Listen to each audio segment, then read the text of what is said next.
Alright, I can see this matchup becoming a rivalry because their defenses always make it a dogfight, and with every player willing to man up, that allowed the others to stay at home, so there were a lot of ones being played.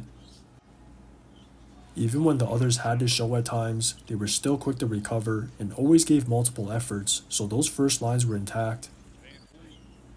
But those second lines were just as consistent, because there were always multiple bodies collapsing the paint to give up nothing easy inside, and it was the same thing in transition whenever both sides tried to combat the half court by attacking quick, so players were forced to either make a tough finish or earn their points at the line.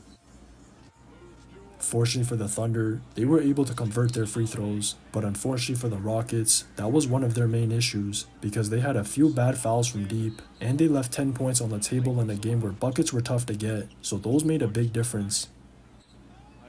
Some of those were coming off them crashing the offensive glass, whether it was a loose ball foul, a foul on a second or third attempt, or even an and one, and once again, the O-boards was their main advantage because of their size. A lot of them came from either Şengün, Jabari, or Adams, and whenever any of them were battling inside, every tip out would just go straight to another one of their players, so some of them wouldn't even get the proper credit on paper. But that advantage got offset by their turnovers just as much as their missed free throws, because even though the Thunder didn't convert on as many as they usually do, those still took away potential shots for themselves, and the Thunder got to use their quick hands to run up the steals on all the bad passes, passes with small windows, or those instances of them being too loose with the rock. Those could have been a lot worse, so they were fortunate to at least convert a point per O-board. But even with all those factors combined, the biggest difference still came down to star power, and the Thunder's game plan neutralized the Rockets as much as possible. They just had Hartenstein play Şengün straight up, and Şengün left everything short. But then they also had him show on VanVleet or Green coming off screens, so if it wasn't the two taking a tough shot, it was them basically having to get off the rock.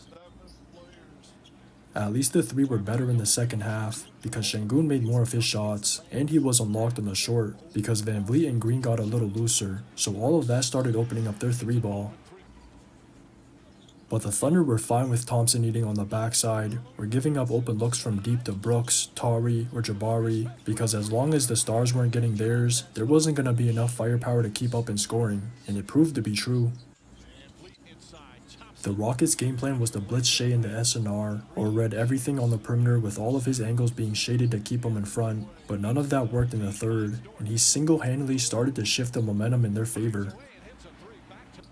Even Dub started to get going in the second half, and with the both of them basically getting wherever they wanted, it just allowed the others to eat off their gravities, so Lou ended up being the biggest beneficiary. The Rockets got so desperate they even had to start selling at the 47 down the wire, and that just opened up the backside for constant daggers, but a lot of that was possible because of Hartenstein.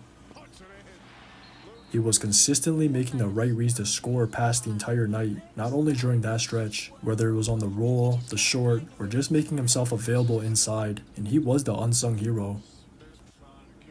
His defense on Şengün was one thing, but his offense was another, and he continues to create a three-headed monster with their two stars because of how much teams need to honor with him filling that hub role. Just watch the tape. Inside, Hartenstein! Another stuff